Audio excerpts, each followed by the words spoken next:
Hola, estos fármacos van a interactuar de dos formas. Uno van a estar representando una alternativa para influenciar sobre funciones que ya nuestro organismo tiene o estimulando a través de sustancias semisintéticas o sintéticas producidas en laboratorio, influenciar sobre cómo manipular el funcionamiento de la homeostasis mineral del tejido óseo. Otros pues van a ser extraídos de ciertos compuestos animales para poder influenciar sobre la hemostasia del sistema óseo, del tejido óseo, se lo quieren llamar así. Algunos puedan estar estimulando directamente las células que se encargan de remoldear el tejido óseo, otras van a estar actuando sobre hormonas capaces de estimular el desprendimiento o el almacenamiento de los minerales en el tejido óseo, etcétera, ¿verdad? Veamos la siguiente, por favor. A manera de recordatorio, pues recordar que el tejido óseo representa el 15% del peso corporal total, distribuido en todo lo que es el esqueleto óseo, ¿verdad? Este tejido, recuerden que es un tejido compacto, que la cortical representa el 80% y el tejido trabecular un 20%. Recuerden que es un tejido que tiene la característica de tener una matriz que en su 23% está compuesto por fibras de colágeno tipo 1 y que actúa como un soporte de la parte mineral que está siendo representado en este tejido óseo por un 77%, lo cual principalmente está compuesto de minerales tipo calcio, magnesio, fósforo, quizás en ese mismo orden de prioridad y de cantidad de almacenamiento. Cuando el tejido, el sistema o la persona, sus tejidos necesitan calcio, es muchas veces estimulado sistemas dentro del organismo que puedan ir a liberar ese calcio que está ahí almacenado en el tejido. Ahora, sabemos que ese calcio se necesita en varias partes. Se necesita ahí en el tejido óseo para solidificar ese tejido. Se necesita en los componentes de lo que sería los electrolitos que manejan las cargas y que participan en los procesos de contracción celular. Si ustedes se recuerdan, para lo que es el estímulo de contracción del músculo, pues se necesita también calcio para el funcionamiento de las glándulas y muchas veces para la misma estructuración de ciertas cadenas de aminoácidos y sustancias, llámese hormonas, que nuestro cuerpo necesita para funcionar. La siguiente, por lo tanto, los fármacos que vamos a ver se refiere a cómo interactuar con esto. A veces nuestro cuerpo pueda necesitar calcio. Recordemos que este ha debido ser ingerido en la dieta. Ha de haber sido depositado desde las células sanguíneas que nuestros padres nos dieron a la hora de la concepción y toda la multiplicación celular que se va a dar durante el embarazo. Tuvo que haber quedado calcio que se extrajo en ese momento de la madre, ¿verdad? De los tejidos o de la alimentación que en su tiempo pues tuvo la mamá. Y esos tejidos quedaron ahí, ¿verdad? Y ese calcio pues nos lo pasó nuestra madre. Ahora, después del nacimiento, depende de nuestra ingesta, de nuestro metabolismo y de esas capacidades de almacenamiento. Si todos esos sistemas están bien, van a trabajar óptimamente, no vamos a necesitar nada extra que lo que normalmente nuestra dieta nos aporta. Sin embargo, vamos a conocer casos de pacientes en los cuales, pues por A o B razón, no tienen esos componentes. Y entonces vamos a ir uno por uno. El primero que vamos a hablar es del calcio. recuerden que es uno de los iones minerales que participa en una serie de funciones biológicas que van desde contracción muscular, señalización intracelular, coagulación sanguínea. De hecho, el calcio representa uno de los factores de coagulación en el apoyo de la formación y remodelación continua del esqueleto. Recuérdense que nuestros huesos se van formando, remodelando a través de todo el tiempo de nuestra vida, ¿verdad? Claro que esas capacidades se van optimizando y se van perdiendo pues, también con la edad. O por lo menos la agilidad de reparación se va perdiendo. El contenido corporal en lo que es las mujeres y los hombres adultos, si los comparamos, tenemos que el 99% del calcio está pues depositado en los huesos y los dientes. Pero de este, alrededor de 1000 gramos está en el contenido corporal de las mujeres y de 1.3 o 1300 gramos en el hombre.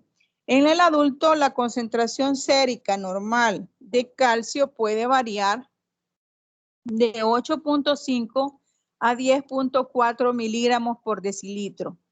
O si los dan las medidas, como en los laboratorios muchas veces les dan a uno las medidas en otras unidades, pueden darle en 1000 equivalentes por litro. Ahí lo normal es de 4.25 a 5.2 mil equivalentes por litro.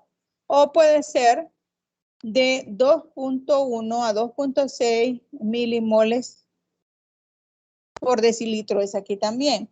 Ahí depende de la unidad de medida que el laboratorio que tomó la muestra utilice prioritariamente. Pero esos son los valores normales. E incluye este calcio 3 formas químicas distintas en que los podemos encontrar en el organismo. Uno, pues va a estar en forma ionizada, que representa la mayor parte, un 50% del calcio de nuestros tejidos está ionizado. Luego puede estar otros unidos a las proteínas en un 40% y parte de complejos de moléculas que el organismo tiene en un 10%. El siguiente. La homeostasis ósea, recuérdense que depende de mantener ese balance, ¿verdad?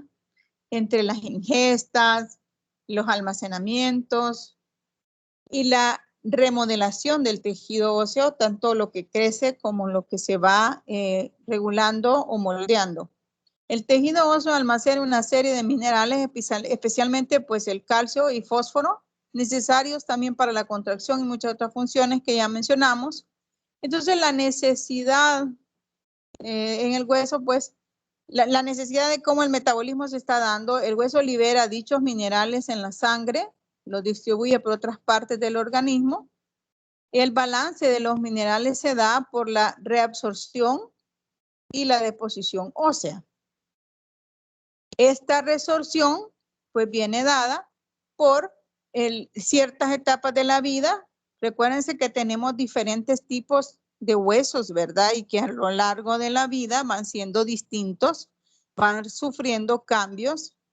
Como por ejemplo, ustedes recuerden cómo es los huesitos del recién nacido, como son el hueso del niño preescolar, el escolar, y ya cómo van a ser los del adulto, y ya no se diga cómo van a ser los huesos de las personas adultas mayores. Todo es un proceso de remodelación a través del tiempo que va a mediar por la deposición de ósea, o sea, lo que queda en sus depósitos de los tejidos, y la presencia pues de enfermedades que atenúen o interfieran con esos procesos. Uno de ellos o esas situaciones que se deben de evitar son enfermedades como la hipocalcemia y la hipercalcemia, porque debe haber un balance en los dos puntos, tanto como que esté bajo el calcio como que esté muy alto. Son dos circunstancias perjudiciales para el organismo porque trastornan funciones vitales. La siguiente, si vamos a puntualizar el concepto de remodelación ósea, recuérdense que no es más que la renovación de los huesos que persiste incluso después de que se alcanza el tamaño y la forma correspondiente en el adulto. Esta remodelación ósea es un proceso continuo en que los osteoclastos, recuérdense de los osteoclastos, excavan pequeños túneles en los tejidos óseos antiguos y luego los osteoblastos reconstruyen este tejido destruido para remodelarlo.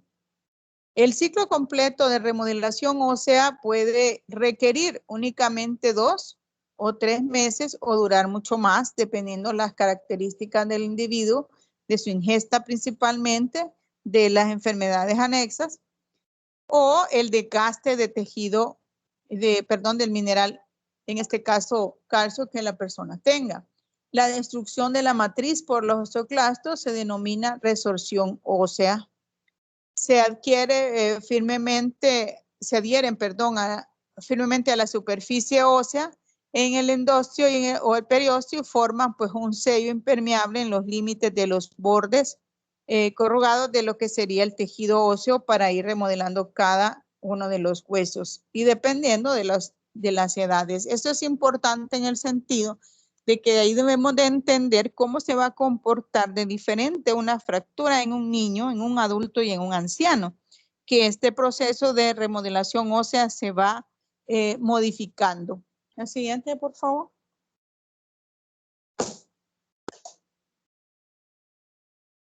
En esta fotografía podemos ver el proceso esquematizado de la reabsorción ósea, donde pues ya se formó el túnel por los osteoclastos. La desintegración del tejido óseo y la absorción del mismo por la sangre en forma de calcio y otros minerales da pues origen a la formación de esos túneles que después son tapizados por los osteoclastos y que son los que empiezan a remodelar el tejido óseo. La siguiente. Este esquema pretende que veamos paso a paso cómo se va dando este proceso de remodelamiento óseo. El hueso está en continuo remodelamiento. Hay un proceso de acoplamiento entre los osteoclastos y los osteoblastos. Los osteoclastos reabsorben el hueso y los osteoclastos van a formar un hueso nuevo. Y vamos a tener que se dan esas etapas desde la A a la D. Primero los osteoclastos se adhieren a la superficie ósea. Luego los osteoclastos reabsorben más tejido óseo y dejan una cavidad de resorción más profunda. Luego ya los osteoclastos forman hueso. Perdón, los osteoclastos van a ir generando esos túneles con el hueso reabsorbido. Luego de la reabsorción ósea, que ha excedido ya la formación ósea, ocasionando una disminución progresiva de la masa ósea, van a llegar ahí los osteoclastos, que en este caso van a estar representados por color rojo y los osteoclastos por color azul, llegan a renovar, a formar nuevo hueso para sellar esos túneles que había dejado los osteoclastos. Cuando hay un desacoplamiento, o sea, un desbalance que va a dañar este proceso, es en aquellos casos donde se da la osteopenia o la osteoporosis. La siguiente. Estos marcadores de resorción ósea están determinados por el funcionamiento del osteoclasto.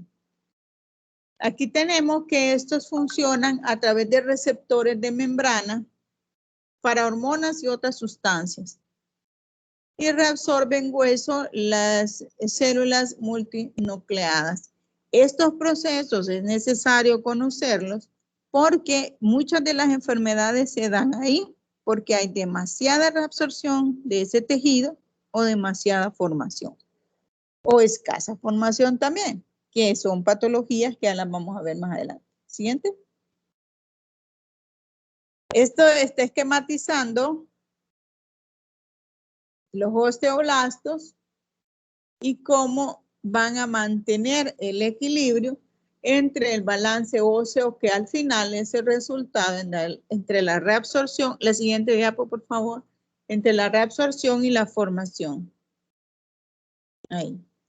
Tenemos que en color, digamos, como anaranjadito o amarillo, pueden ver ahí lo que es la superficie ósea, y en rojo están viendo la zona donde los osteoclastos ya están tapizando la zona del tejido y van dando formación de nuevo tejido óseo que queda sellado. Hay formación de nueva matriz ósea.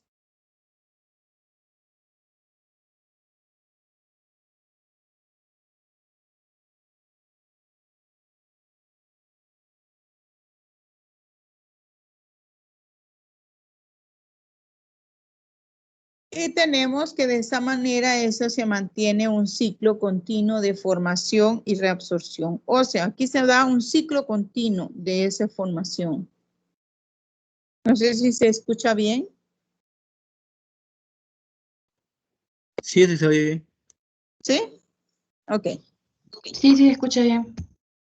Bien. Tenemos que, la siguiente, por favor. Ahí podemos ver ese balance que se debe dar entre reabsorción y formación de tejido óseo. Eso es lo normal que nuestro cuerpo está pasando o debería estar pasando. Pero ¿qué pasa con el paciente desnutrido? ¿Qué pasa con el paciente que no tiene un aporte adecuado de calcio y de los otros minerales que necesita? Estas reabsorciones y formación de nuevos tejidos queda incompleta, queda débil. Entonces, por eso estas personas tienden a desarrollar problemas de huesos débiles. Además, hay otros casos en los cuales hay un daño o defecto congénito en la formación de las células o de las enzimas que se encargan de regular estos procesos, y entonces también va a afectar en la formación del ciclo óseo y no se va a dar adecuadamente. Es ahí donde vamos a utilizar los fármacos de los que vamos a estar hablando. La siguiente.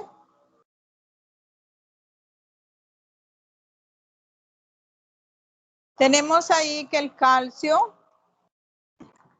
está, el calcio, y también está el fósforo. Ambos minerales están siendo parte de lo que es el tejido óseo y de cómo este participa pues en la formación y el mantenimiento de la homeostasis de este tejido tan importante para nuestro organismo. Porque no solamente es que sirva de soporte a los demás sistemas, sino que también el tejido óseo, pues, también recuérdense que tiene a su cargo la médula ósea roja, que es donde se forma nuestra sangre, ¿verdad? El calcio, pues, y el fósforo son dos minerales, son los constituyentes principales de los huesos. Cerca del 98% del calcio, casi 1 a 2 kilogramos, y un 85% del fósforo, más o menos 1 kilogramo del cuerpo humano del adulto, se encuentra en los huesos. Es ahí el principal depósito de ambos minerales. Este reservorio es dinámico, sí, porque el sistema óseo se remodela de forma constante y hay un intercambio de minerales entre los huesos y el líquido celular. Son el principal soporte de estructuras del cuerpo y proporcionan pues el espacio para que ocurra la hematopoiesis, ya que ahí, recuerden, se está anidando pues la médula ósea roja. La siguiente. Sin embargo, hay procesos de absorción y de eliminación de los minerales. Estos pues entran al hueso a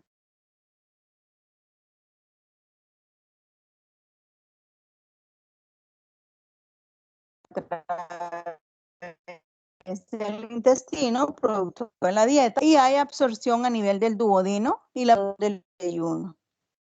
Más del 98% del calcio y del 85% del fosfato filtrado se absorbe y se reabsorbe, perdón, a nivel de lo renal, y de esa manera están manteniendo como una del mineral, evitando pues que genere daño. La persona se alimenta algo balanceado, si es así, el calcio pasa a la sangre, es distribuido a los diferentes sistemas, cada sistema que necesita lo toma del flujo sanguíneo, pero cuando llega al tejido óseo se absorbe, se va a los depósitos, pero si la cantidad que lleva ya está demasiado o está completo sus reservas, se va a ir a excretar al riñón. Si el organismo tiene necesidad de calcio, lo reabsorbe del filtrado glomerular y lo mandan de regreso a lo que es el sistema sanguíneo. Y lo que no, lo excreta. Ahora, cuando hay anomalías en la homeostasia mineral ósea, cuando algo pasa ahí, entonces vienen las patologías, vienen las enfermedades. Una de ellas pueden ser disfunciones celulares. Algo está pasando en una célula y entonces interactúa mal el mineral, principalmente el calcio. Uno de ellos es la tetania. ¿Qué pasa cuando se da fenómeno de la tetania? Es una contracción sostenida e irregular.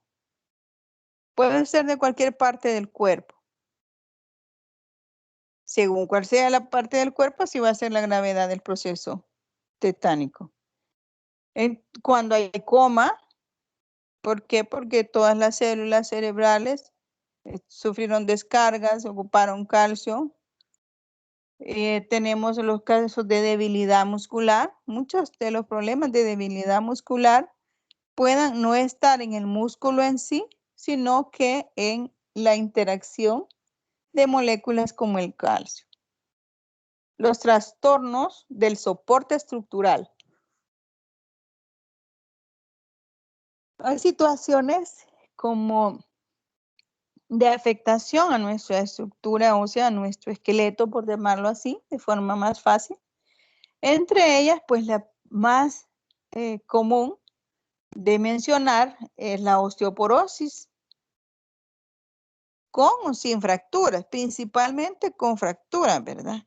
Pero la osteoporosis de por sí es un hueso que ha sido afectado y se denota por deficiencia de los depósitos de calcio. A esto agreguémosle que la situación se vuelve más compleja si eso se acompaña de una fractura. Sin embargo, las fracturas pueden pasarle a una persona que no tenga osteoporosis también y está siendo dañado la estructura de soporte. Ahora, ¿cómo va a responder el organismo? Va a depender muchas veces de la edad, de la estructura ósea como tal. Si ya tenía un sistema esquelético fuerte, sólido, que con las cantidades adecuadas de almacenamiento de minerales, esa fractura va a ser sin novedad.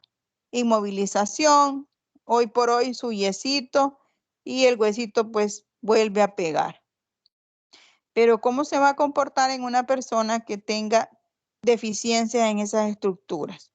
Nunca tuvo una dosis adecuada de hierro en su organismo, un almacenamiento adecuado, sus huesos siempre fueron débiles y ahora se enfrenta a un fenómeno de fractura, va a tardar en cicatrizar o no va a cicatrizar o va a cicatrizar muy mal y va a generar deformidad.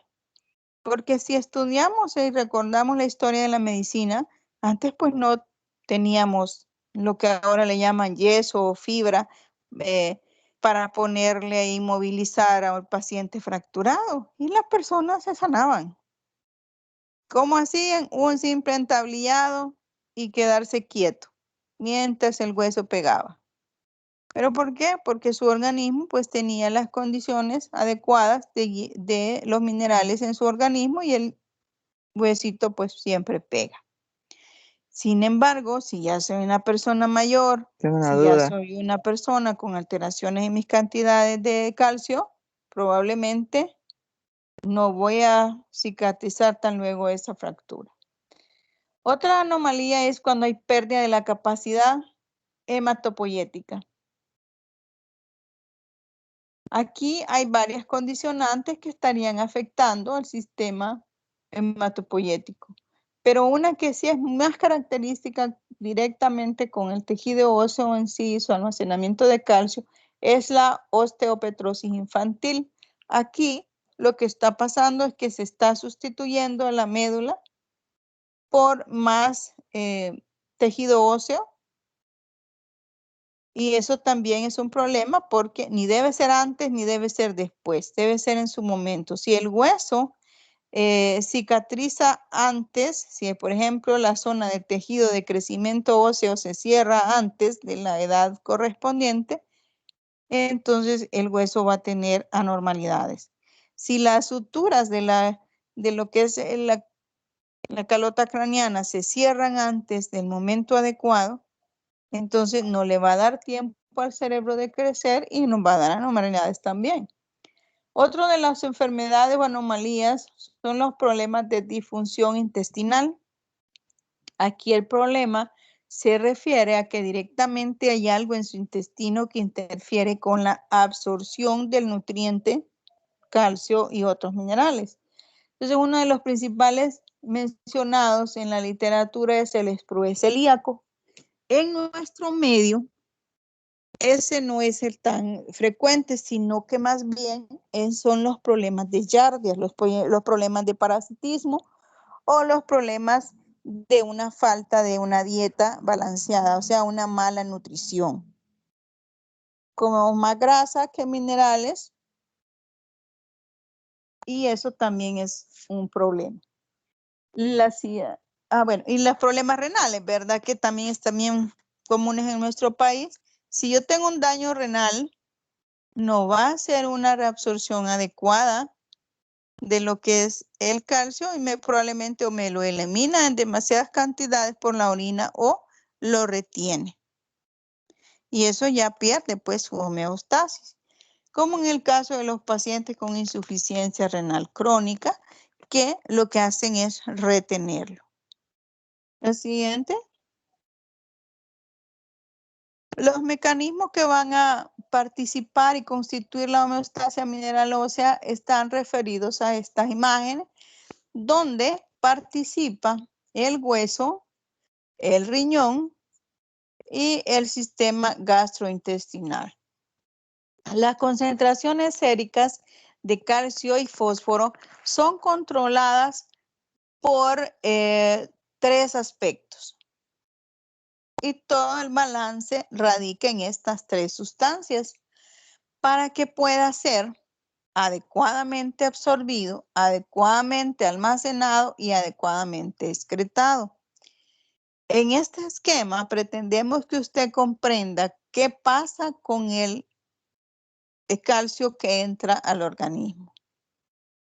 Debe de entrar por lo que es el tejido gastrointestinal a través de la dieta, debe ir a almacenarse al hueso y deberá eliminarse por el riñón los excesos de este. Pero hay sustancias que controlan eso. Uno es la 1,25-hidroxivitamina D. Otro es el factor de crecimiento de los fibroblastos 23, que es una sustancia así nombrada, la hormona paratiroidea, a través de su acción sobre la absorción en el intestino, en los huesos y la excreción renal. Esas 3 sustancias se encargan de regular el metabolismo y por ende la homeostasia mineral ósea. Son las sustancias principales o primarias en manejar esta situación. ¿Qué pasa a la hora de que vamos a enfocarnos en lo que es la gráfica? Esa gráfica donde aparece el esquema de lo que se está representando el intestino, el estómago. Vemos que las flechitas, si las vamos siguiendo, tanto el calcio como el fósforo, representado por la letra P, está entrando al estómago. Una mínima porción va a ser excretada en heces, pero en presencia de concentraciones adecuadas de hidroxivitamina D, estos minerales, tanto el calcio como el fósforo, van a pasar a la sangre, son absorbidos desde el intestino hacia lo que sería el flujo sanguíneo enteral, o sea, todo el que está cerca de todas las ramificaciones, cerca de lo que es tejido gástrico y gastrointestinal, o sea, todo el sistema gastrointestinal y portavenoso y arterial, encargan de reabsorber desde el intestino esto, pasa a la sangre, lo lleva a los huesos y en los huesos debe pasar un fenómeno. Uno es que sea absorbido, sea depositado en los huesos, solidifique esos huesos y lo que no necesita lo deberá mandar al riñón. ¿Qué pasa entonces si estas tres sustancias importantes están o no están? Si la hidroxivitamina D y la hormona paratiroidea está en concentraciones adecuadas, el hueso va a absorber, va a depositar o almacenar calcio y fósforo y lo demás lo excreta el riñón. Pero si no están estas sustancias o están en cantidades inadecuadas, va a dar un efecto negativo y probablemente incremente la excreción de lo que serían los minerales. Y entonces el organismo estaría entrando en problemas. Necesita haber siempre esos balances, ¿verdad? Ni debe quedarse todo retenido en el hueso, ni debe excretarse todo por el riñón. Debe balancearse. La siguiente. Cada uno de nuestros tejidos, este es un cuadro que está en el libro texto, las acciones de cada una de estas tres sustancias fundamentales va circunscrita a cada órgano. En el intestino vemos que la hormona paratiroidea lo que hace es incrementar la absorción de calcio, de fosfato, mediante el aumento de la producción de hidroxivitamina D. Disminuye la excreción de calcio e incrementa la excreción del fosfato a nivel renal. En los huesos, pues aumenta la reabsorción de calcio, los fosfatos a dosis alta. Las dosis bajas pueden promover la formación de hueso. La hormona paratiroidea también tiene un efecto neto sobre las concentraciones séricas de ambos minerales. Incrementa el calcio y disminuye el fosfato. Ahora, si tuviéramos una enfermedad que dañara nuestras glándulas paratiroideas, entonces todos estos procesos que son las funciones de la hormona paratiroidea se verían afectados. Y entonces, lejos de incrementar el calcio, bajaría. Lejos de disminuir el fósforo, van a aumentar. Y al estar en esas concentraciones inadecuadas, pues va a dañar los tejidos. La vitamina D, en el nivel del intestino, incrementa la absorción, tanto del calcio y del fósforo. Pueden también a nivel de los riñones disminuir la excreción de ambos minerales. Y en los huesos aumenta la absorción y puede aumentar la formación del hueso. Mientras que el efecto sobre el mineral de forma directa a nivel sérico, o sea, a nivel sanguíneo, es que también incrementan el calcio y el fósforo sérico. Mientras que la tercera sustancia, el factor de crecimiento de los fibroblastos, este disminuye la absorción del calcio y fosfatos mediante el decremento en la producción de las 5 perdón, la 1,25 hidroxivitamina D a nivel del intestino. Incrementa la excreción de fosfato en los riñones para retener calcio, botando o intercambiando iones fosfato. A nivel de hueso disminuye la mineralización causada por la hipofosfatemia y las concentraciones bajas de vitamina D, pero también puede tener un efecto directo sobre el tejido óseo y a nivel sérico disminuye el fosfato sérico. Por ende, estas tres sustancias son las más importantes en el manejo de los problemas de la homeostasis ósea. Por lo tanto, de estas sustancias, que sean sustancias naturales en nuestro organismo, también pueden ser de forma sintética producidas y utilizarse en cualquier patología que esté generándonos alteraciones en el sistema mineral óseo. La siguiente. De aquí que estas han sido llamadas los principales reguladores de la homeostasis del fosfato y el calcio. Hormona paratiroidea, factor de crecimiento y la vitamina D. Como pueden ver en el esquema que les he puesto ahí, representada pues la hormona paratiroidea está siendo producida en la glándula paratiroides, que sabemos que está pues posterior o a veces dentro o a veces periférica a la glándula tiroides. Las cantidades de estos tres reguladores pues va a determinar el funcionamiento óptimo y así también de la remodelación del tejido óseo.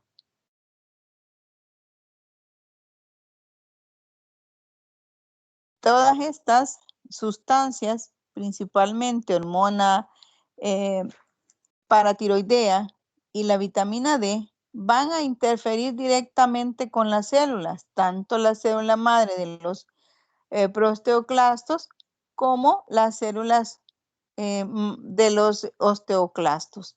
Como pueden ver en el esquema, representado como en amarillito, en la parte más inferior de lo que sería la imagen, podemos esquematizar, ¿verdad?, el tejido óseo como hueso descalcificado.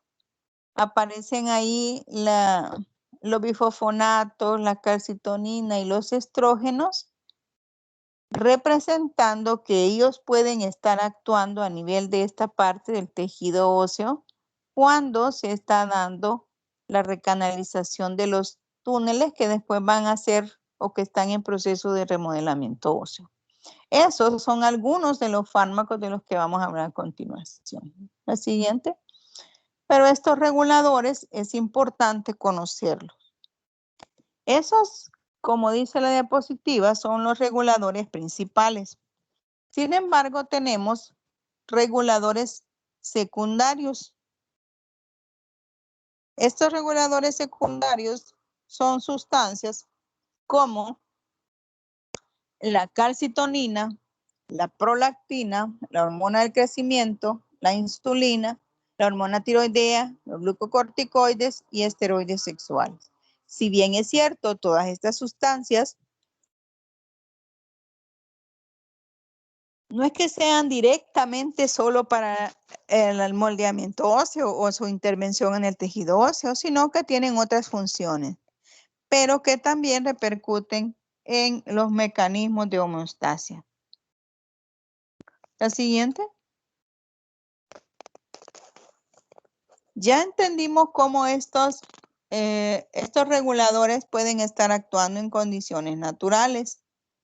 Sin embargo, todos ellos pueden ser producidos de forma sintética o extraídos de animales para actuar como reguladores de la homeostasia. La siguiente, vamos a analizar ya desde el punto de vista farmacológico cómo cada una de ellas nos puede servir. La hormona paratiroidea Recuerden que sí la produce nuestro cuerpo, pero imagínense que por A o B razón tuvieron que operar al paciente y perdieron a las glándulas paratiroideas.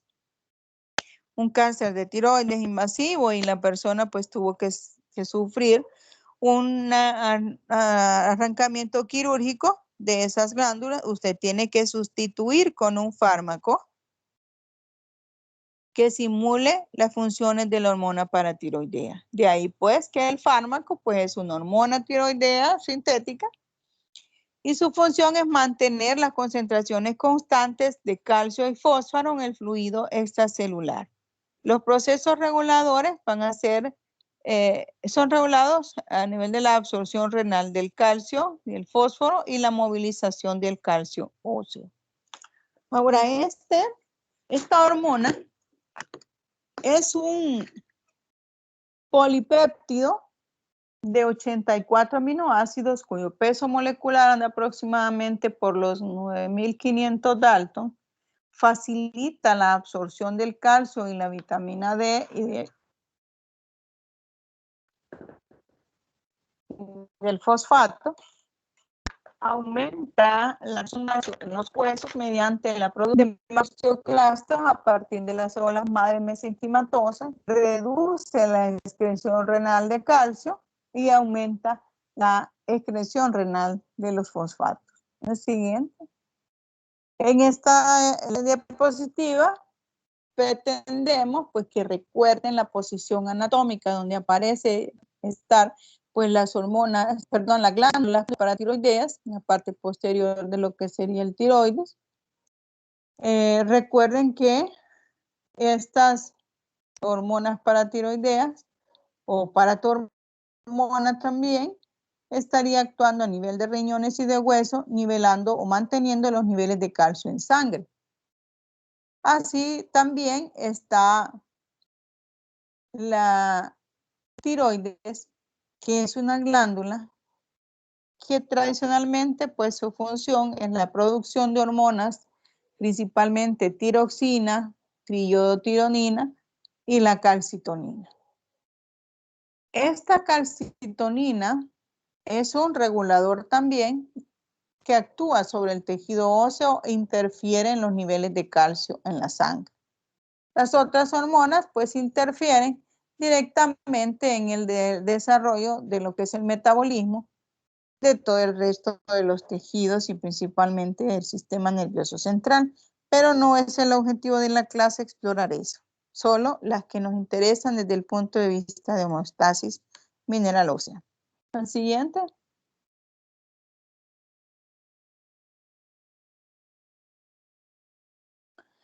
Prácticamente redunda un poco en la diapositiva anterior, solamente me voy a centrar en puntos importantes. Uno es que la hormona paratiroidea, pues prácticamente en la excreción y reabsorción renal del calcio y en la síntesis del calcitrol, por tanto en la absorción gastrointestinal de calcio va a participar.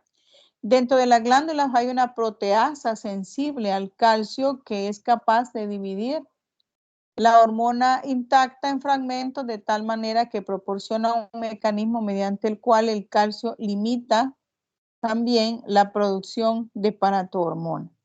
En un segundo mecanismo interviene también el receptor sensible al calcio que cuando se estimula por dicho elemento reduce la producción y la secreción de paratormona. Esto se refiere a que tenemos que recordar, porque esto ya lo vieron, entienden fisiología. Ustedes tienen que saber que todo en el cuerpo se autorregula. Cuando las concentraciones de calcio y de fósforo están ya en su nivel óptimo y normal, el mismo exceso hace una retroalimentación sobre los tejidos y sobre aquellas sustancias que estimulan su absorción o producción y los inhiben. De esa misma manera, actúan las concentraciones altas de calcio para cesar la producción de hormona paratiroidea, puesto que ya tiene completos sus niveles. La siguiente. Esta hormona paratiroidea sufre eliminación metabólica rápida y desaparece en minutos. La depuración ocurre en el hígado y en los riñones. Aumenta el número y la actividad de los osteoclastos, las células causales pues, de la reabsorción ósea. Actúa sobre los osteoblastos, que son las generadoras de hueso, para inducir las formas solubles y unidas a las membranas de las proteínas, llamadas ligando rank. Esto es bien importante porque muchos de los fármacos sintéticos nuevos están actuando en esta proteína ligando RAN, que lo que hace es que es una proteína, valga la redundancia, capaz de interactuar con el osteoblasto en la formación de nuevo tejido óseo. Se ha desarrollado también un anticuerpo que inhibe la acción de este ligando RAN, como es el fármaco denosumab, que se usa para el tratamiento de la reabsorción ósea excesiva en pacientes con osteoporosis y ciertos tipos de cáncer. A veces, cuando se ha perdido esa homeostasis, pues es necesario parar el proceso de formación y remodelación de huesos que hacía el osteoclasto utilizando un fármaco que bloquee el proceso normal.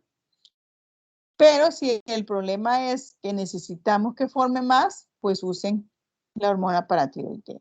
La administración de la hormona paratiroidea exógena aumenta la formación de hueso sin estimular primero su reabsorción. Esto posibilitó la aprobación de la hormona paratiroidea obtenida mediante bioingeniería.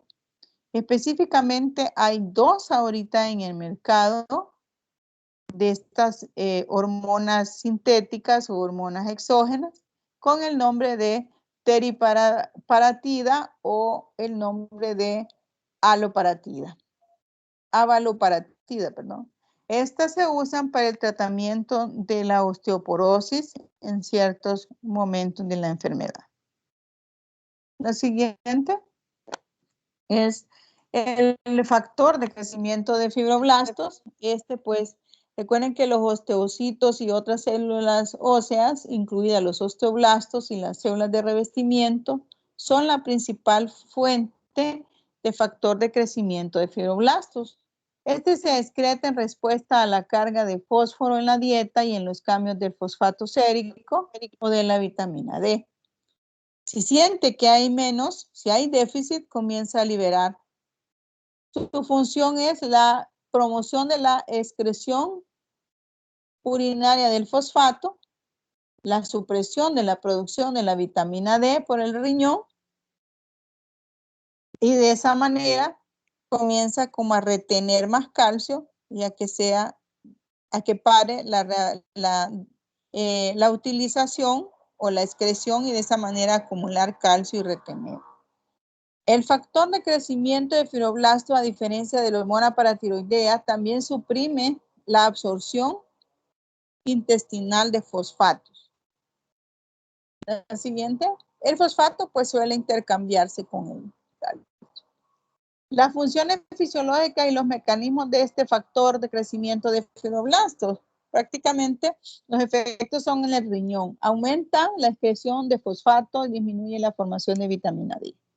A pesar de que el factor de crecimiento de los fibroblastos y la hormona paratiroidea ejercen acciones inhibitorias paralelas sobre la excreción de fosfato, tienen efectos opuestos sobre el metabolismo de la vitamina D. Y eso pues es un punto a que hay que tener cuidado a la hora de medicarlo con esto. La hormona paratiroidea estimula también la formación activa de vitamina D, mientras que el fibroblasto o el factor de crecimiento de fibroblasto, reduce los niveles de vitamina D al aumentar su metabolismo a formas inactivas. Cuando se hace esa administración exógena o de factor de crecimiento de fibroblastos, reduce la síntesis de fósforo sérico y de calcitriol. y entonces de esa manera está bloqueando la absorción a nivel intestinal. El nuevo anticuerpo monoclonal inmunoglobulina G humano, KRN23, es una forma sintética de esto que se ha creado. Se une e inhibe la actividad del factor de crecimiento de fibroblastos y puede aumentar la reabsorción de fósforo y las concentraciones séricas de fósforo y de calcitrol en pacientes con algunos tipos de leucemia es ahí, o de daño al sistema hematopoyético. El siguiente.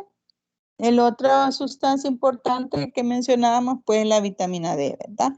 La vitamina D es una vitamina liposoluble, se almacena en el tejido graso del cuerpo y en su metabolismo, pues, participa la luz solar, que cuando es atravesada por la piel con los rayos solares, pues estimula la formación y liberación de este 7 de hidrocolesterol, que se transforma en colecalciferol o vitamina D3. Este va al hígado y es transformada en 25-hidroxivitamina D, que es la forma biológica más activa de esta vitamina.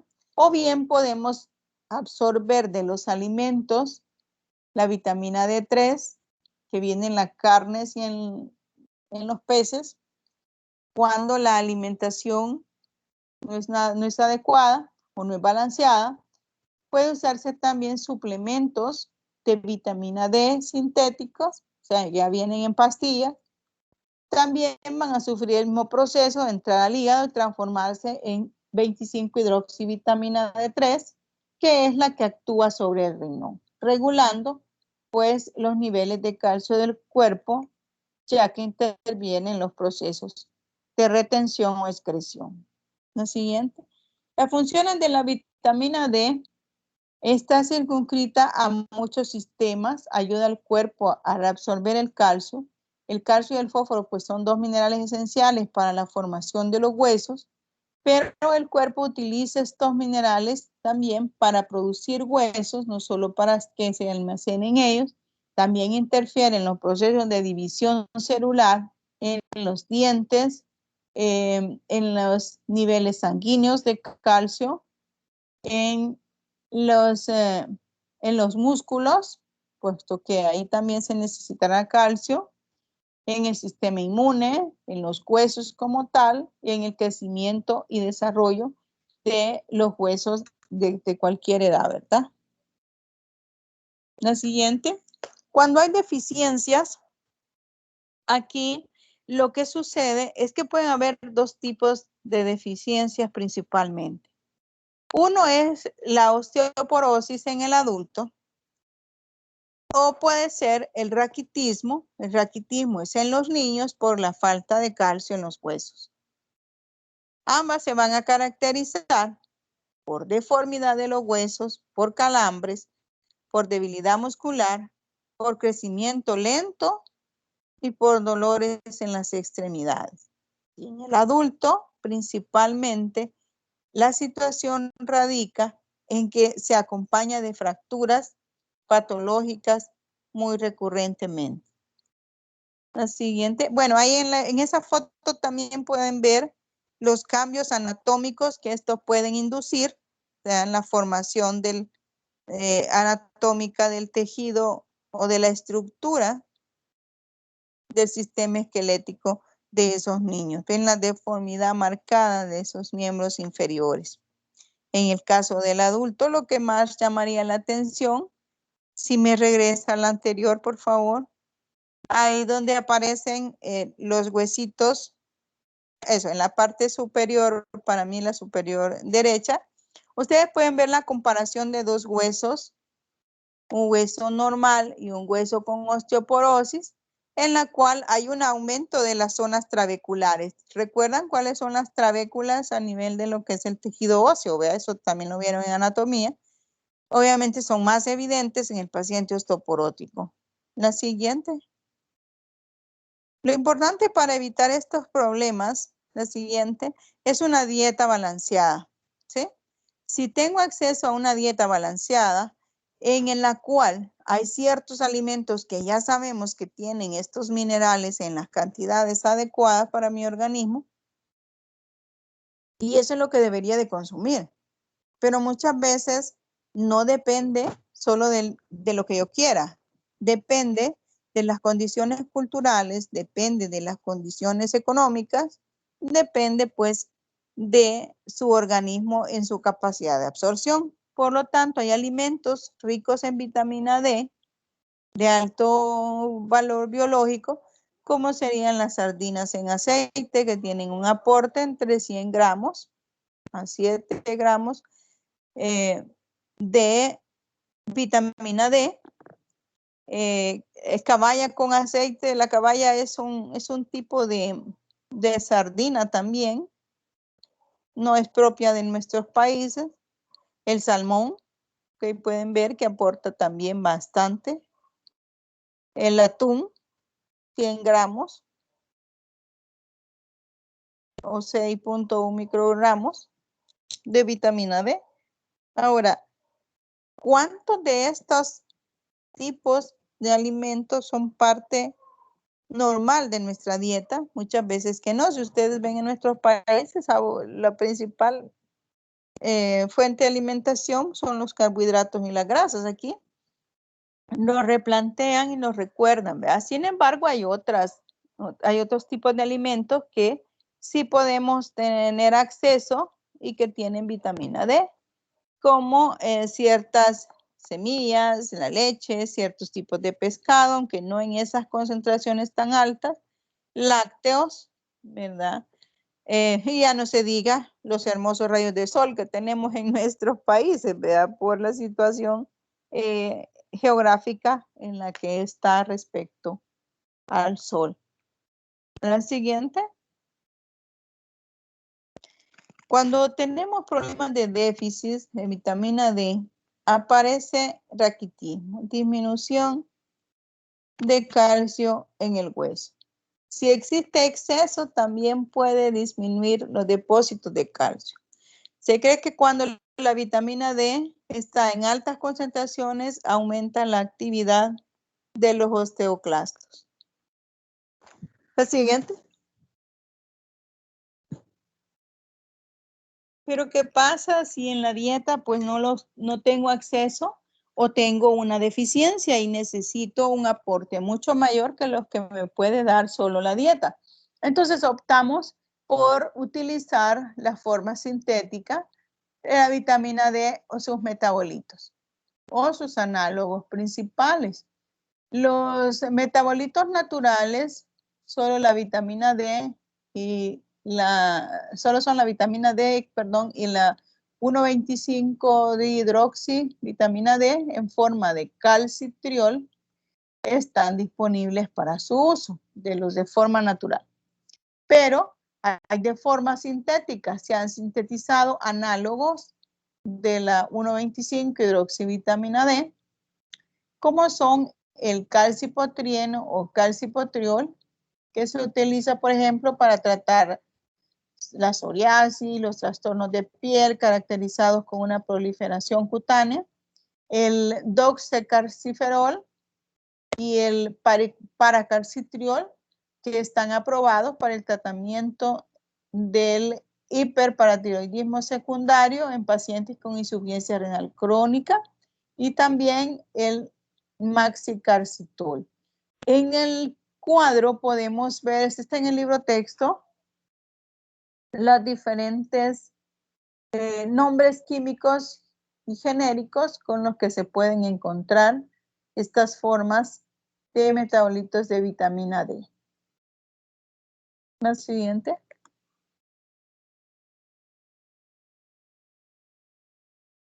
Como todo fármaco, pues tiene sus efectos adversos, ¿verdad?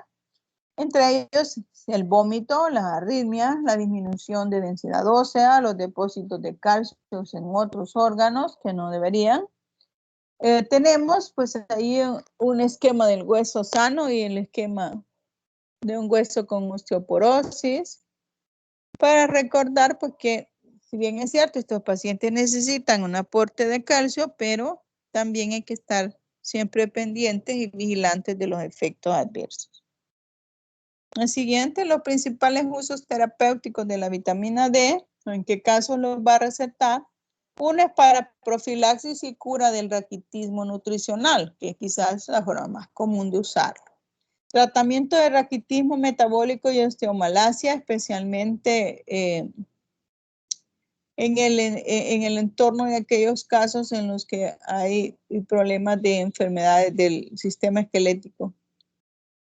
Tenemos tratamientos de hipoparatiroidismo, prevención y tratamiento de osteoporosis y suplementos dietéticos para aquellas personas que tienen como incrementado sus consumos y sus metabolismos, ya sea porque son atletas, porque son, o simplemente porque hay que cuidarse, ¿verdad? Lo siguiente, otro compuesto importante en esta regulación son los fluoruros. El fluoruro se discute pues debido a sus efectos sobre la dentición y el hueso y sus propiedades tóxicas. Su mecanismo de acción es que el fluoruro de sodio pues mejora la actividad de los osteoclastos y aumenta el volumen óseo. Su uso pues principalmente es para la prevención de las caries dentales, pero también un aporte en concentraciones muy pequeñas para, aunados obviamente al calcio para prevención de la osteoporosis. Estos han sido los reguladores principales o primarios. La siguiente, vamos a estudiar los reguladores hormonales secundarios y después los reguladores no hormonales secundarios. Tenemos el siguiente, que los reguladores hormonales secundarios, la principal es la calcitonina. La calcitonina la podemos encontrar de dos formas, de forma endógena y de forma exógena. La calcitonina endógena se produce en las células parafoliculares de la glándula tiroides. La calcitonina es una hormona tiroidea utilizada en el tratamiento de la hipercalcemia. La calcitonina está asociada a melanoma maligno también. Esta se utiliza para el tratamiento de enfermedades como la enfermedad de Payet y la osteoporosis. Y sin embargo, esta calcitonina la podemos extraer de dos formas, una a través de la dieta, ya que la calcitonina se encuentra principalmente en ciertos tipos de pescado como el salmón, que es donde puede ser extraída y manipulada para formar directamente, valga la redundancia, el fármaco o la forma sintética extraída del salmón. Es más potente y tiene una mayor duración en el efecto, siendo su efecto, que el uso de la calcitonina humana. ¿De dónde viene esta calcitonina?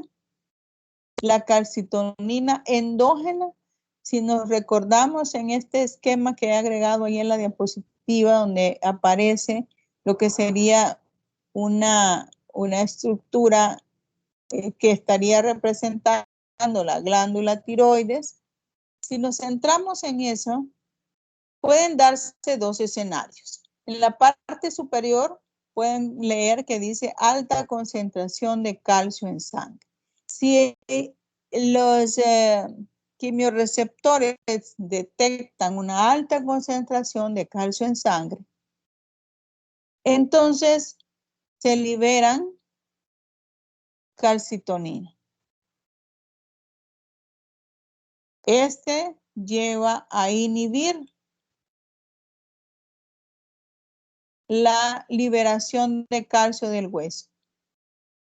Si lo que se detecta es baja concentración de calcio en sangre, se libera hormona paratiroidea, va hasta el hueso, estimula liberación de calcio desde el hueso para que vaya a aportar a esa baja concentración. Y esto es llevado a través o es liberado hacia la sangre, ¿verdad? Para que vaya hacia los tejidos que están deficientes de calcio en ese momento. El siguiente estaría interactuando en todo ese proceso. Entonces, su mecanismo de acción es, esta calcitonina actúa directamente sobre el osteoclasto, uniéndose a los receptores de membrana, causando un aumento en el monofosfato cíclico, interfiriendo en los mecanismos de transporte a través de la membrana y del fosfato y el calcio, ayuda a mantener, como efecto, ayudará a mantener la homeostasis del calcio. La glándula tiroides segrega la calcitonina, en respuesta a la hipercalcemia. Entonces, para quedar claros como mecanismo de acción, es que se une a los receptores de membrana, causando un aumento en el AMP cíclico que interfiere en el transporte del fosfato y el calcio. La siguiente. El fármaco como tal tiene como vía de administración el uso parenteral, preferentemente subcutáneo intramuscular. La absorción es directamente en la circulación sistémica, mostrando pues sus efectos en los primeros 15 minutos. La duración es de 8 a 12 horas después de la administración subcutánea o intramuscular y es de 0.5 a 12 horas después de la administración intravenosa. La siguiente, la dosificación varía un poco según la patología a usar. Si es en enfermedad de Payet, se sugieren 100 unidades internacionales diarias, o sea, una ampolla por día. Si hay hipercalcemia, comenzar con dosis de bajas, tal cual 4 unidades por kilo, cada 12 horas por vía subcutánea o intramuscular. Ir aumentando dependiendo, pues, si va regulándose la hipercalcemia. En osteoporosis posmenopáusica, se usará también una ampolla diaria. En dolor asociado a procesos metastásicos óseos por algún tipo de cáncer, se utiliza el doble, o sea, dosis de 200 unidades cada 6 horas durante 48 horas por vía intramuscular para regular este proceso de crecimiento anormal celular que ha provocado el cáncer. Contraindicaciones, ¿cuándo no usarlo? La calcitonina. Como en casos de hipersensibilidad, o sea, alergia a la calcitonina. La calcitonina puede producir serios síntomas de alergia, incluyendo anafilaxis, inflamación de la garganta, de la lengua, broncoespasmo, y deben realizarse pruebas de alergia antes de administrar la calcitonina de salmón a los individuos susceptibles, principalmente si son alérgicos a algún otro tipo de pescado. Lo siguiente. Otro fármaco que podemos usar como regulador de lo que sería la homeostasis mineral son los glucocorticoides. Estos son medicamentos que tienen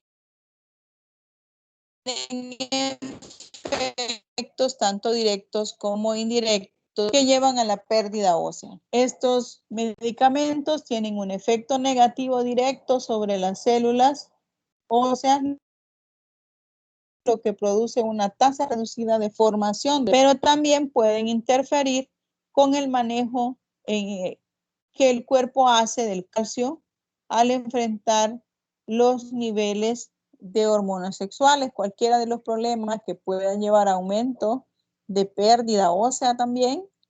Estas hormonas glucotiroideas alteran la homeostasis mineral ósea al antagonizar el transporte intestinal de calcio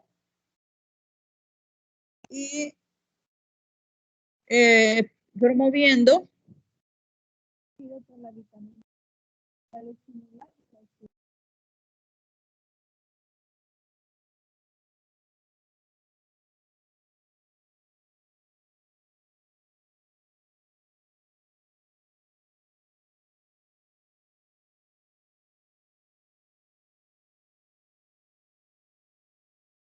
cierto,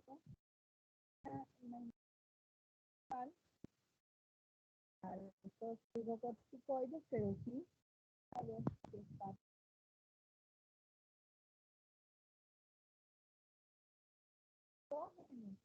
estrógenos son fármacos que igual no son de indicación directa para la regulación total, pero sí la siguiente. Estos estrógenos pueden prevenir la pérdida ósea acelerada durante el periodo postmenopáusico inmediato y al menos transitoriamente pueden aumentar el hueso, la formación del hueso en las mujeres postmenopáusicas.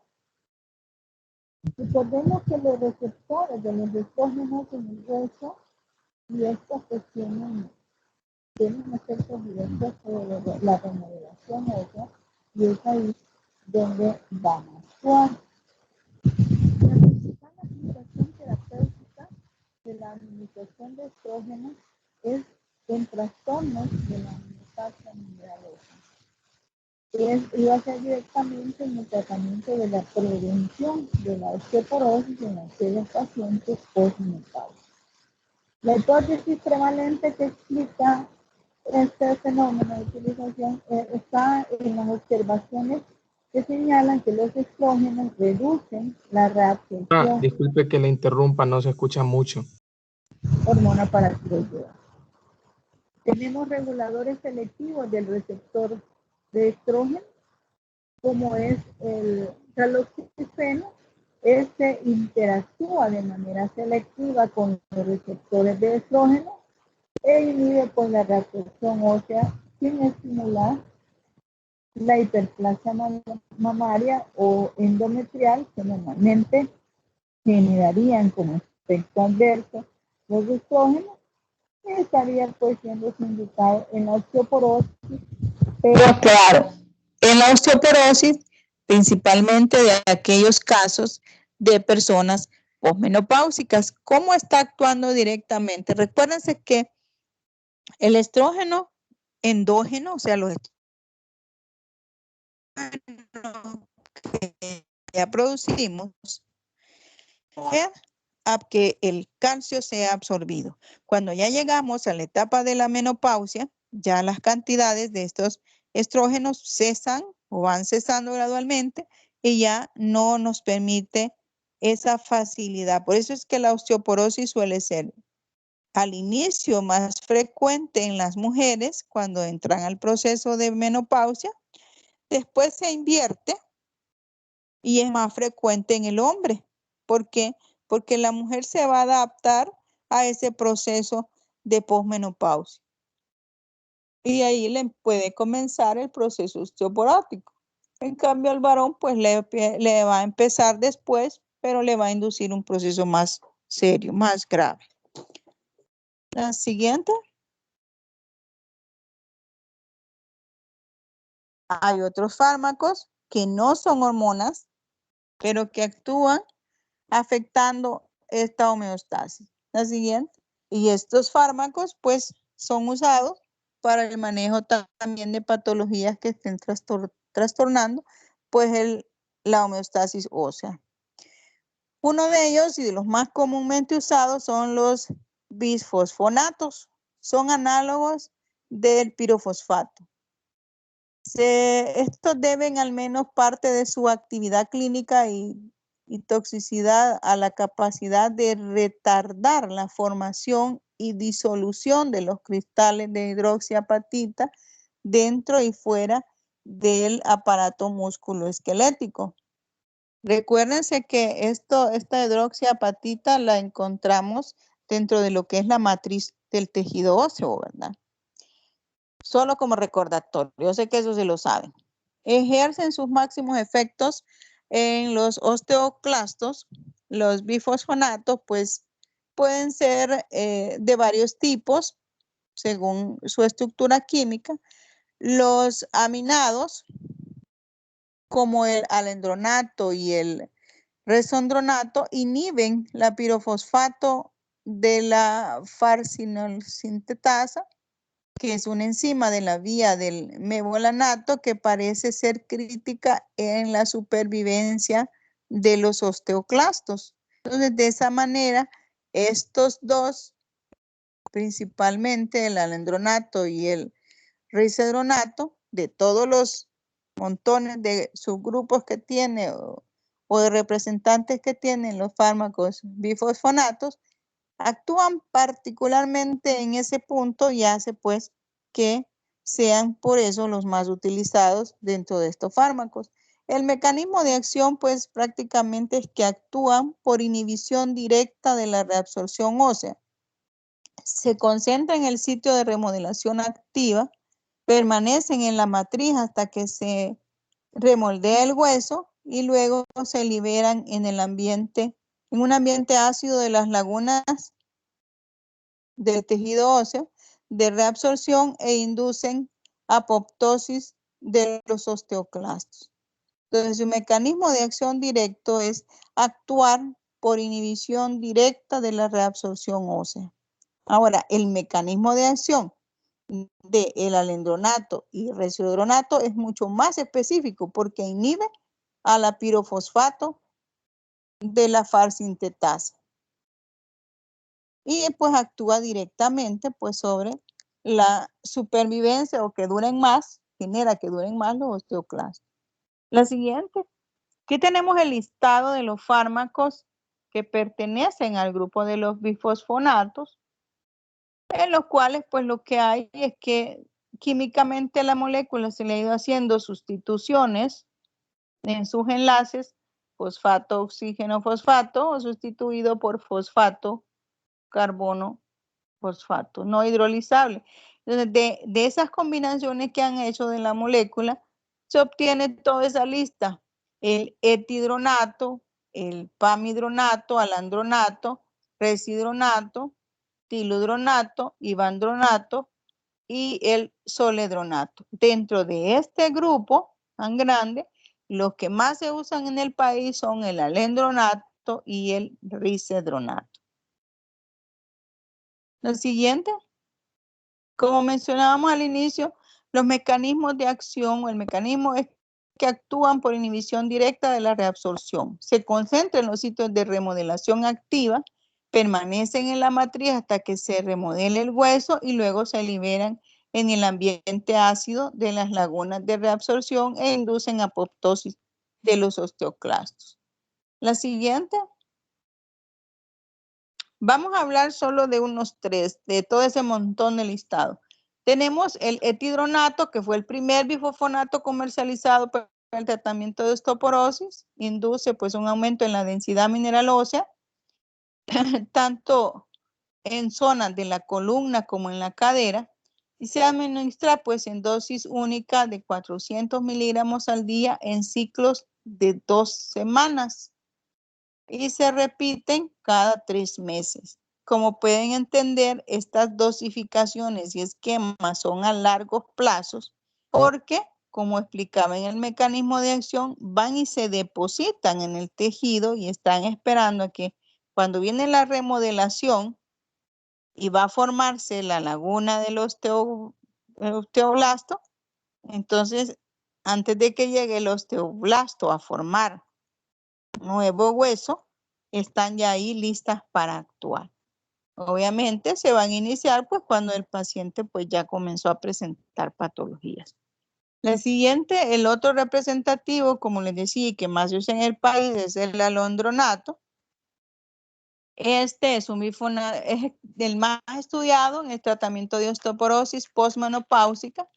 Incrementa la densidad mineral ósea de zonas como la columna y la cadera, que son las más afectadas por la osteoporosis, reduce la incidencia de fracturas vertebrales al estarse utilizando periféricas en torno casi de un 40 a un 50%. Cuando al paciente usted lo medica con esto, usted esperaría que la presencia de fracturas va a ser menos frecuente. Se administra de manera continua, bien a dosis diaria de 10 miligramos o bien a dosis semanal única de 70 miligramos. La administración semanal pues resulta evidentemente más cómoda que la diaria, puesto que representa una mejor tolerancia digestiva. Ahora bien, lo que premia ahí es decidirse por cuál de las dosificaciones, porque pues en cuestión de costos, pues ahí sí se ve la diferencia. Es un poquito más cara, la que se usa así por dosis por semana. La siguiente. El otro fármaco, pues es el denosumab. Este denosumab es prácticamente un fármaco que está interactuando con ciertos ligandos o ciertas estructuras de la misma célula del tejido óseo. El ligando de RAN se une a un receptor afín llamado RAN, que está en la superficie del precursor de los que van a desarrollar los osteoclastos. Estimula a estas células a madurar y reabsorber hueso. En sí, el fármaco es un anticuerpo monoclonal de origen humano que se une a esa molécula llamada RAN e inhibe su acción. Inhibiendo, bloqueando su accionar, inhibe pues la formación del osteoclasto y su actividad. Los osteoclastos producen este ligando que estimula la osteoclastogénesis a través del RAN, pero como el fármaco lo bloquea, inhibe pues la formación de nuevas células. Su uso es en la osteoporosis posmenopáusica, en cánceres principalmente pulmonar y prostático que ha dado metástasis. Limita las metástasis óseas o la pérdida de tejido óseo resultante del consumo de fármacos que suprimen también la función gonadal. Se administra por vía subcutánea cada 6 meses y de esa manera se evitan los efectos gastrointestinales adversos. Los riesgos de esto es que pueden elevar el riesgo de osteonecrosis, principalmente de zonas como mandíbula y fracturas subtrocantéricas. Se ha visto asociado el uso del fármaco con estos dos riesgos. La siguiente. Hay otros dos medicamentos más, como es la plicamicina y la mitramicina. En un inicio, este fármaco, ambos, pero principalmente la plicamicina, es un antibiótico.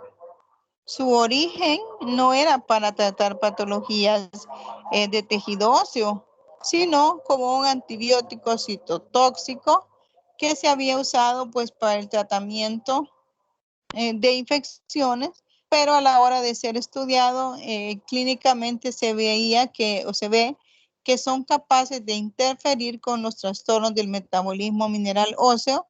Están principalmente indicados en enfermedad de Piaget y enfermedad o sintomatología asociada a hipercalcemia, o sea, elevaciones de las concentraciones del calcio. La siguiente. Estas son una serie de fotografías de un paciente con enfermedad de Piaget. Estos pacientes tienen un trastorno mineral en sus tejidos óseos. Principalmente se ven afectados, como pueden ver ahí en la radiografía, en la parte superior izquierda, en mi caso izquierda, para mí, tenemos que está una radiografía de la cabeza y se ve como que si estuviese borroso la orilla del cráneo. No es que esté borroso, sino que es que el tejido óseo está desmineralizado. Ustedes pueden ver ahí una radiografía de una rodilla también normal y de una radiografía con una alteración ósea, como que si estuviese borrado la forma normal del hueso de lo que sería tanto la tibia como el peroné. Y de forma externa, como se ve la deformidad de ambas piernas, más pronunciada en una que en la otra. Y en las radiografías inferiores, de la parte inferior de la diapositiva, pueden observar cómo tanto la tibia como el peroné se ve de forma irregular, tanto en sus diámetros como en su aspecto. Se ve la columna ahí también, donde pues llama la atención tanto la forma, la desviación y la penetración de lo que serían los rayos hace evidenciar que no están muy mineralizados esos huesos. Esto es en el caso de una enfermedad de piel. La siguiente. Otro fármaco utilizado son los calcimiméticos. Estos son miméticos del receptor sensor del calcio. Tenemos que dentro de estos está el Cinacalcet, que es el primer representante de esta línea de fármacos. Es una clase de fármacos que activan un receptor específico, un receptor sensible al calcio. Este inhibe la secreción de la hormona paratiroidea al activar los sensores sensibles al calcio en dicho órgano. Este receptor tiene una distribución amplia, pero su mayor concentración se halla dentro de la glándula paratiroides. Es usada para el tratamiento del hiperparatiroidismo secundario, a la insuficiencia renal crónica y al carcinoma paratiroideo. Sabemos que si la glándula paratiroides está afectada, pues nos va a dañar o va a alterar todo el funcionamiento de la homeostasis mineral ósea. Entonces, cuando hay patologías asociadas a eso, el preferiblemente a usar pues es el Cinacalcet.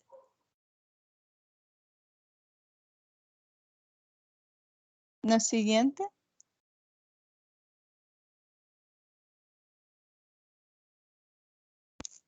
Este tiene propiedades citotóxicas del fármaco que parecen también involucrarse en la unión del ADN y en la interrupción de la síntesis de ADN.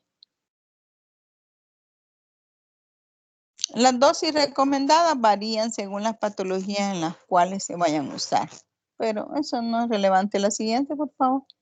Otros fármacos que, si bien es cierto, tampoco fueron diseñados para ser utilizados como fármacos de manejo de homeostasis mineral, sin embargo, pues se ha evidenciado que sí participan en esas funciones y también se les dé ese uso.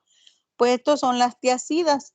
Las tiazidas son fármacos que originalmente se usaron en el tratamiento de problemas renales porque su acción es diurética.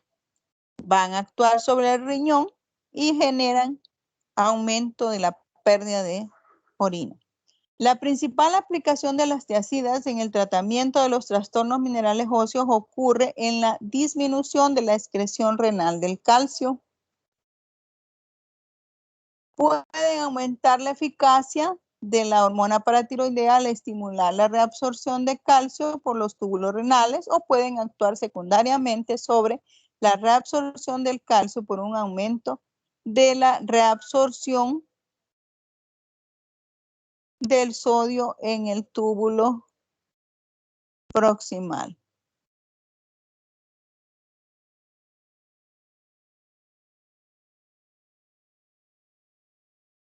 En el túbulo distal, las tiazidas bloquean la reabsorción de sodio en la superficie luminal, aumentan el intercambio de calcio y sodio y en la membrana vasolateral y por tanto también van a incrementar la reabsorción del calcio hacia la sangre en ese sitio. Entonces, si bien es cierto, su función es aumentar la formación de orina, también pues interfieren en los mecanismos de intercambio iónico, interactuando sobre las superficies luminales de las células Y al modificar esta reabsorción del excreción, perdón, de calcio, pues lo regresan a la sangre y participan en el manejo de patologías relacionadas con alteraciones minerales óseas. La siguiente. Este otro fármaco es el llamado renalato de estroncio. Está formado por 2 átomos de estroncio unidos a un ion orgánico, que es el ácido renélico. Su mecanismo de acción parece bloquear la diferenciación de los osteoclastos al tiempo que promueve su apoptosis, de tal modo que inhibe la reabsorción ósea. Aunque su uso no está aprobado en Estados Unidos, este fármaco en Europa sí es empleado para el tratamiento de osteoporosis. Al mismo tiempo, parece promover la formación de hueso y es lo que se aprovecha del fármaco. Pruebas clínicas a gran escala han demostrado que su eficacia tiene para incrementar la densidad mineral ósea y disminuir las fracturas, principalmente en áreas de la columna y la cadera, por lo que se prefiere bastante su uso. La siguiente, otro fármaco que participa en estos procesos, pues son los agentes anabólicos.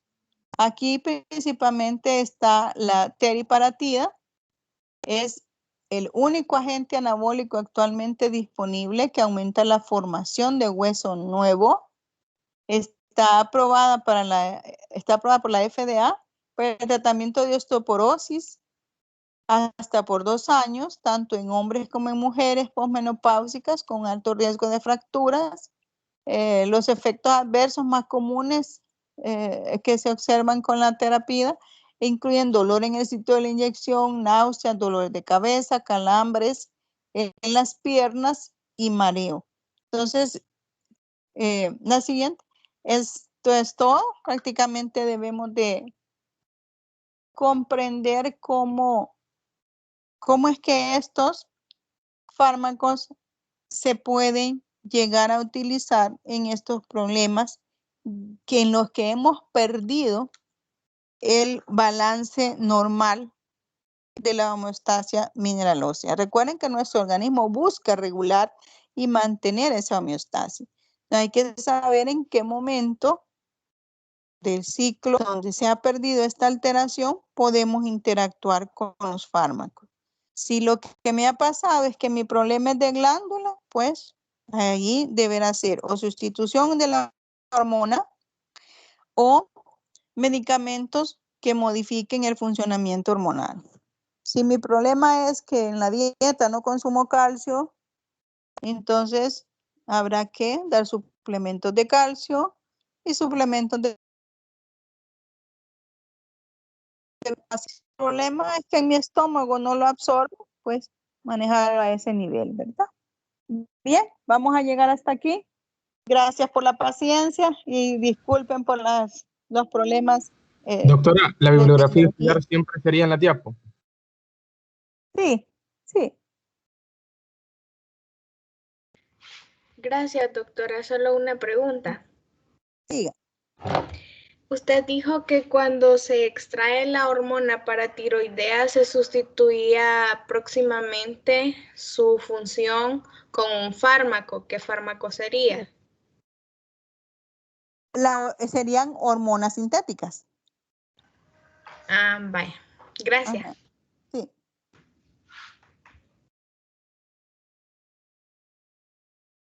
Bueno, un gusto. Cuídense mucho. Feliz tarde. Gracias, doctora. Gracias, doctora. Tarde. Gracias. Vaya, cuídense. Dios.